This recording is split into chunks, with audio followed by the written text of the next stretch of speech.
Welcome back to the Click to Buy podcast, where we interview e-com experts to get actionable tips that will help you turn clicks into customers. Today, I am so excited to bring on a fabulous guest whose expertise in product bundling has helped countless merchants across the world increase their sales and enhance their customer experiences. Please join me in welcoming Ohad Schachtel, the CEO and co-founder of Zurich. Almost 5 years ago, Ohad and his co-founder Ariel took a bold leap from their engineering roles at Yatpo to bootstrap Zurich, driven by their vision of harnessing Shopify platform's potential. Today, Zurich stands as a leader in the e-com space with two highly successful apps serving over 17,000 merchants and boasting a remarkable 1,000 five-star reviews. Their flagship app, the Zurich's Bundle Kit, has become a game changer for many, helping merchants to increase their AOV, that's average order value, with a smart, effective bundling solution. In this episode, we're going to dive deep into product bundling. We'll discuss strategies that can help you craft compelling bundles, common pitfalls to avoid, how to leverage your bundling to boost your store's performance, and more. So whether you're new to the bundling game or looking to refine your approach, I'm sure today Ohad's insights are going to provide valuable guidance to help you maximize your sales potential. Well, Ohad, thank you so much for joining us on Click to Buy. It's a pleasure to have you. Thank you so much, Becca. It's my pleasure. Happy to help. Absolutely. So, just to kick things off, I thought maybe we could start with the basics for those who are kind of new in learning about product bundling and product strategy. So, I'd love it if you could just give like a little bit of an overview. Could you explain what is product bundling and why is it super helpful when you're trying to increase your AOV? Yeah, great question. So basically, bundling helps you to sell more. Okay, so you can leverage, it enables you to leverage the same amount of traffic on the store, but to increase your sales. So you don't need to put more effort in marketing. You just Mhm. leverage your own product base and customer base. Gotcha. So people are already coming in, you already have them on your page, but instead of just selling them this one thing, you're taking that traffic and selling them more than one thing. Exactly, yes. And maybe you'll be surprised, but most of us, when we buy, so we really focused on, okay, we want to buy this product, but Mhm. usually product has complementary items that are really essentials, that really helps you to use the product in a better way. For example, like just when you buy an iPhone, so you think about the iPhone, but you forgot about the case of the iPhone, which is really Mhm. essential so it won't break. So like a really simple example is like when you buy an iPhone, so you bundle the case and the iPhone. And another thing that you can do is offer incentive. So if you buy 3 items together with the main item, you get a, I don't know, 10% discount. So that the customer feels that he gets like a lot of value, Mhm. uh, and basically you sell more. So it's a win-win. Absolutely. What would you say in your experience, or maybe from also knowing, obviously you have a lot of brands out there that are using your product bundling app. What do you think are the most common types of product bundles that are used on like a Shopify brand's page?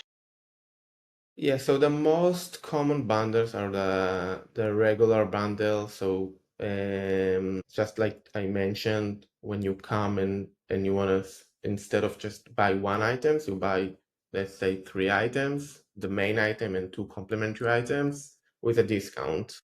So this is the most common item and simple items, but we see that there is a lot of movement toward the more advanced bundles. Just like really quick, there are also volume discount is extremely popular, which is mean buying the same item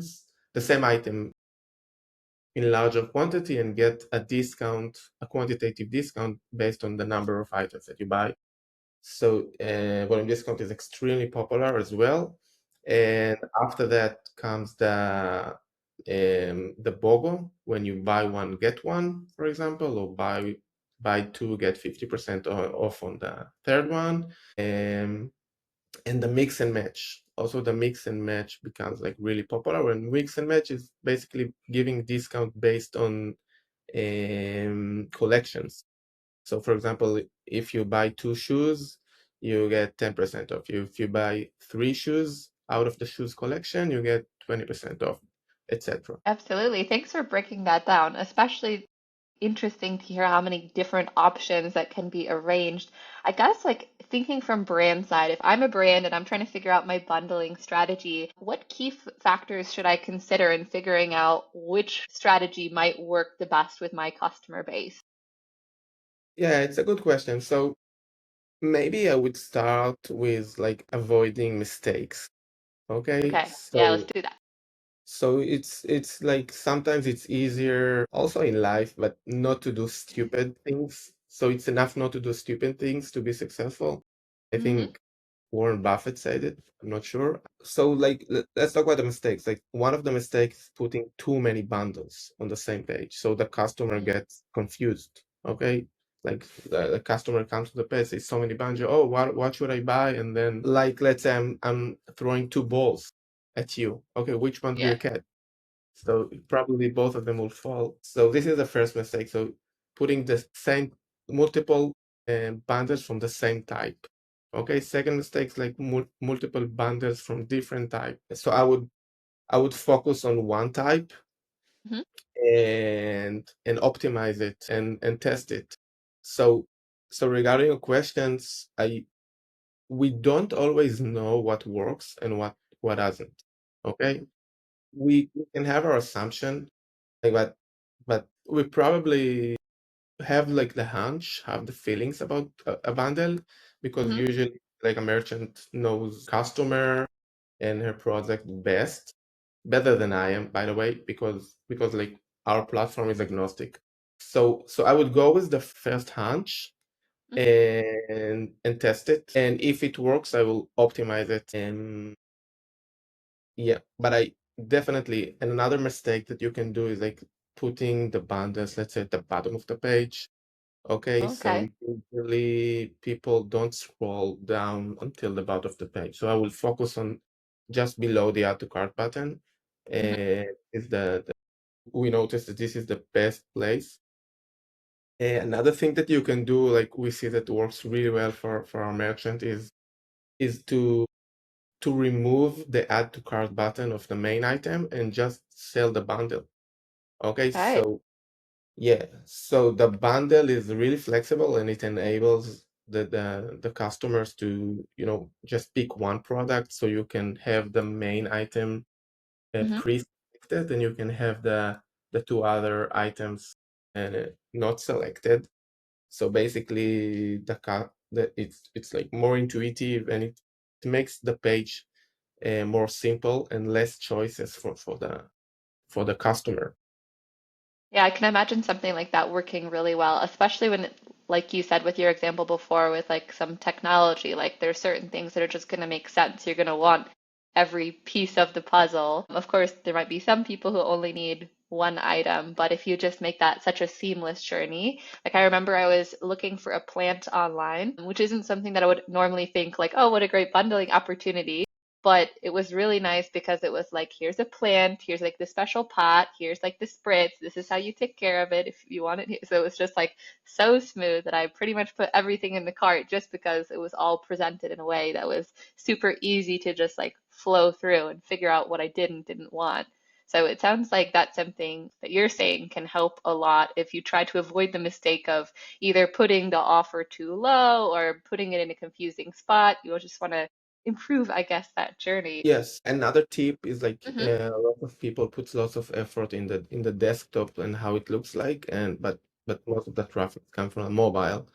And so that's another thing. Another tip is people really like bundles.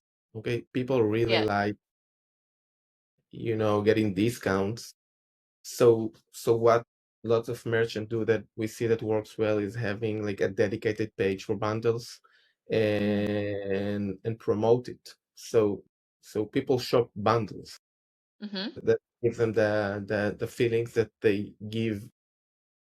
they buy discounted items from the start. So that's giving them like the feeling that they're getting more value for the money that they're putting down at your store. Yeah, exactly. Yeah, another thing is like it's pretty new is like we recently launched. We were one of the first bundle apps that integrate with the Shop app.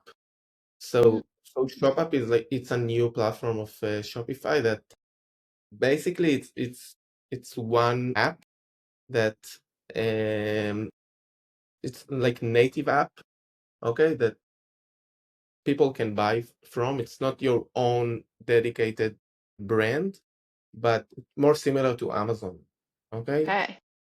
So Shopify, it grows like really fast. So it's another channel. Okay. It's another channel. So Mhm. you have your online store and you have another channel of the shop app. So Shopify contact us and they asked us to develop one of the first bundle plugins for the shop app. So it can work really well for some of the merchants. So I would consider that as well. No, that's already very interesting, especially because, for example, we have, of course, this podcast is hosted by Instant Page Builder, so we're dabbling in lots of different types of e-commerce activities. And recently, we wrote a blog on the Shop app, and we noticed that that is taking off because there's lots of people out there who have lots of questions about what is the Shop app, how can you use it to your advantage. So it's very interesting and cool to hear that you were asked to already make this plugin for bundling for the Shop app. And I really like how you explained that it's just kind of like another sales channel out there for you to use if you are a Shopify merchant. I'm really curious, have you launched this plugin already? How are people using it? Like, what has the reception been so far? Yeah, so basically, yeah, we launched it. We currently support the mix and match bundle.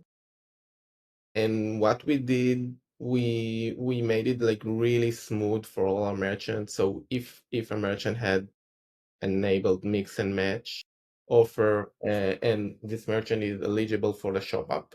I think Shopify is going working mainly in Canada and the US. Hmm. Maybe I'm not updated. Maybe they make it like for more countries. But if the merchant is eligible, this merchant just get it on the store and it's working. Hmm. Yeah, we see really nice data and and as you said, like it's something that really gets a lot of traction and interest from merchants.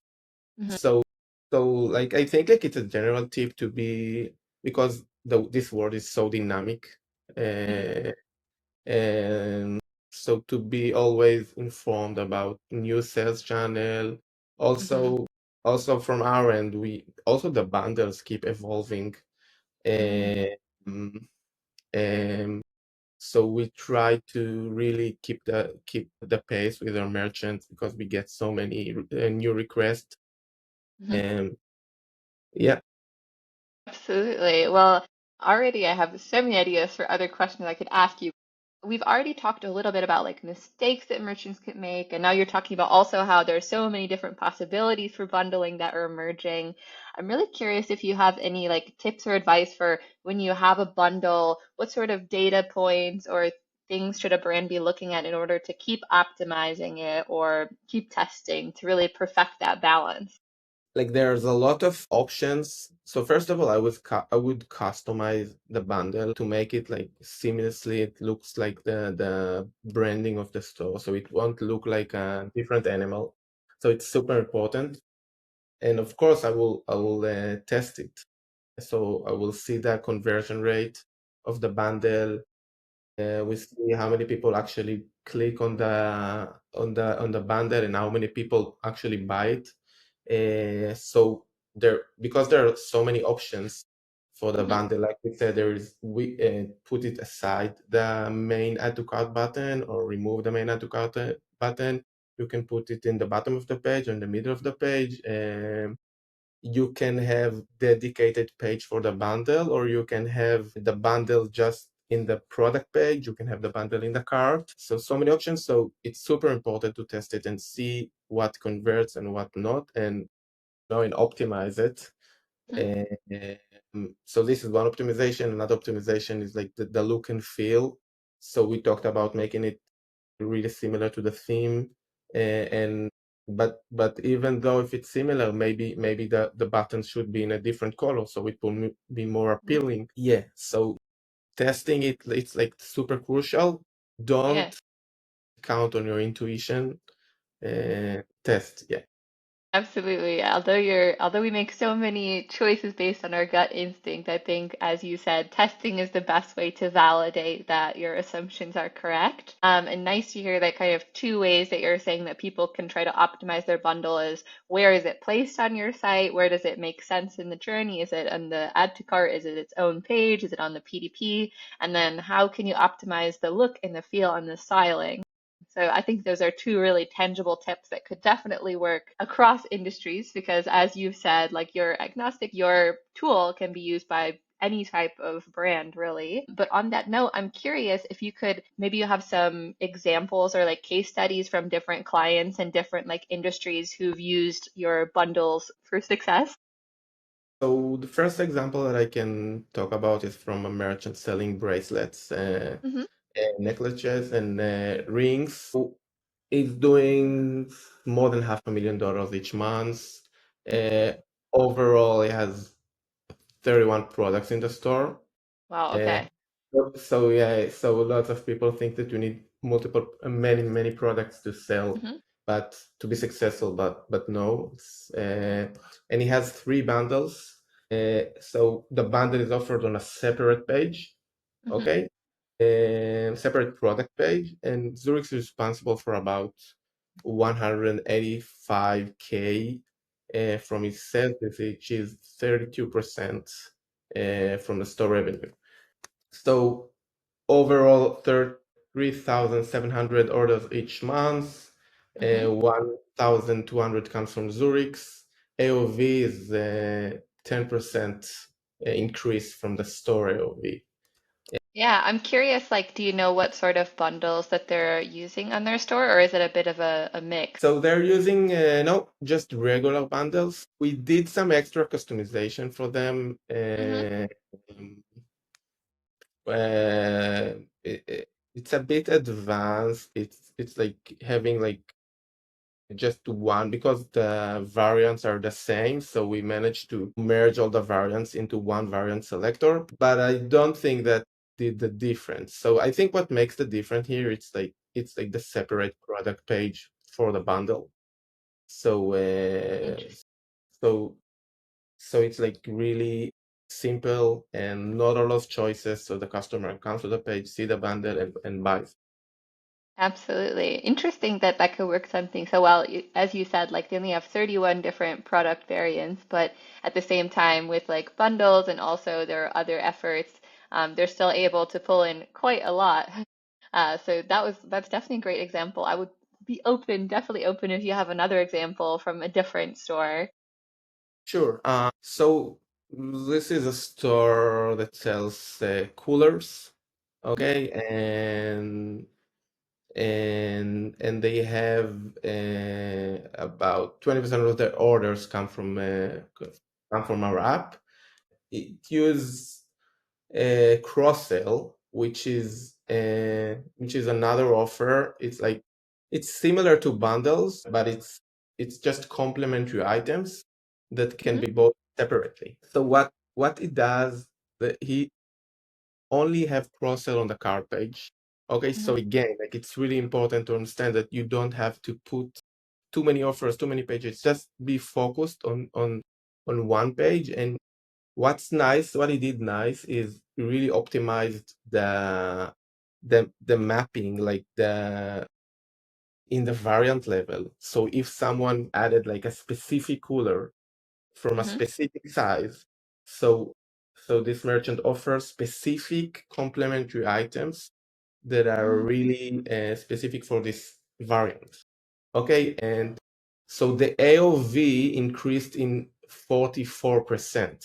Okay, from the store AOV. About 7% of the revenue is coming from Zurich's.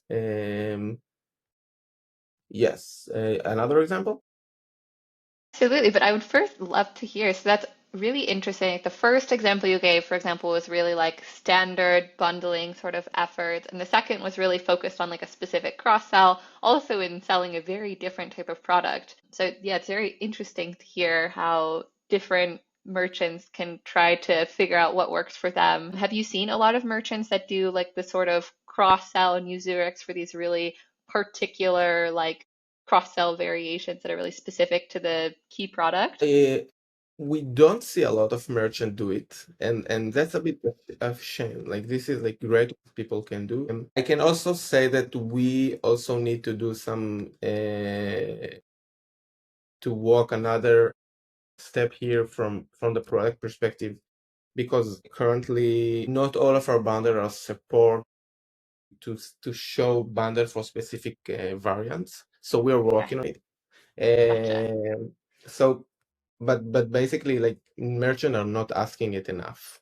So Mm, so so it's great optimizations that can do. So this specific merchant like really leveraged our product, yeah, and but it's an advanced thing that can be done.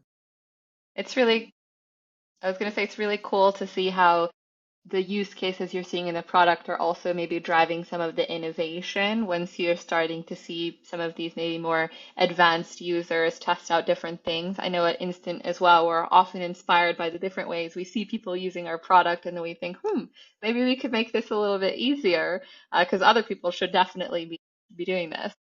Yeah, should I go to the third example? Do we have time? Absolutely. Yeah, we have time. We'd love to hear it. I love. Right. Okay, so the third example is from merchant selling water sports gear. Doing about 100K each month. He had Mhm, around 40 bundles, most of them with 6% discount. V is up 64%. Right? Like it's mhm. amazing. Wow. 64% higher than the store AOV. Mhm, So Zurich is responsible for about 6% of the orders, mhm. uh, the store, and 7% of the revenue. Yes. I'm actually super curious. So you said their discount on their bundles is around 6%, right? That's actually very interesting because I feel like when you see like big sales periods like Black Friday, for example, like so many brands are doing like 25, 35, 50, like all these huge discounts. But I think what you're showing is there's also a way to still give the value of like a discount with like a bundle, but without hurting your bottom line so much because a 6% discount is a lot nicer on Yeah, the bottom yeah. line. I'll tell you something like really surprised me. Mm-hmm. There are merchants that have bundles Mm-hmm. without any discount, and Oh, they have lots of sales from the bundles. yeah. So yeah, so we tend to think that the discount it what makes the difference, but I think that what really makes the difference is offering the right items, like the right Right. combination, Yeah. and it's like have much more effect than the discount. So I would really focus on that and not on the discount. Like Mm-hmm. discount is nice, it's a nice incentive, but as I said, like 6% is enough, and even Yeah. no discount at all is enough. Oh, that's super interesting. Definitely, if you're listening in, that might be the little nugget that you're gonna have to steal and try from this episode. Maybe it's just already having everything in a convenient bundle spot that will already help you with that AOV increase without having to hurt your bottom line with a discount. Or maybe you see that adding just a tiny discount makes that difference. That sounds like a great test idea to me. Yep, definitely. Absolutely. Well, we're rounding out a little bit closer to the end of this episode, but I have one more question before I get your click-worthy tip. So it sounds like there's so many innovations that are happening in this space. What is the best way that merchants can try to stay on top of different strategies that they could use for bundling or different updates that they could do? What's your best advice? Yeah, I'm gonna give you like the answer. Maybe you didn't expect it, but I think it's more important to really focus on the basics and do it like really well. And just after you do it really well, so focus on the innovation stuff like short Mm, bundle that we talked about, there is like a lot of innovation in the Mhm. AI-based bundles. So you can just in one click you can generate all the bundles in the store based on the order history. So Shopify have a lot of innovation in the APIs. Okay, so there's Shopify functions, and they have the cart transform API, which is great, and they have a product discount function. So like I would ask the app that I'm using which API they're using, and Okay. uh, each API have like some it's a bit change it change Mhm. a little bit the user experience. Dynamic bundling, like it's really advanced when you build the bundles in real time. Okay, Mhm. based on the customer behavior or his history of the product that she looked at. Yeah, but as I said, I would first like focus on the basic stuff and make sure it Absolutely. works really well.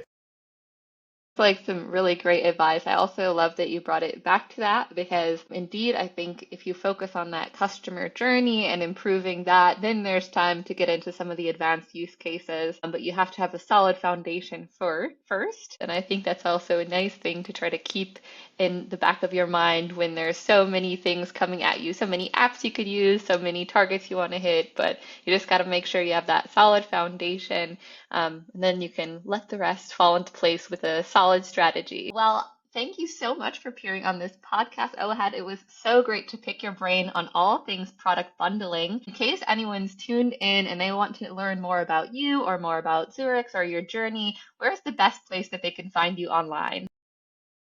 Yeah, so I'm available in LinkedIn. Also, like they're welcome to visit our page on Shopify and see the app and install the app and give it a try. Yeah, that's it. Absolutely. Well, we will be sure to link that info in our show notes so that way, if anyone is interested, you can follow up. That's a wrap for today's episode of Click to Buy. A big thanks again for sharing your invaluable insights on building better product bundles. Once again, I'm your host, Becca Anderson, coming to you from Instant Page Builder. If you enjoyed today's episode, please be sure to like, subscribe, leave a review, share it with all the other fellow ecom enthusiasts you know. And until next time, keep turning those clicks into buys.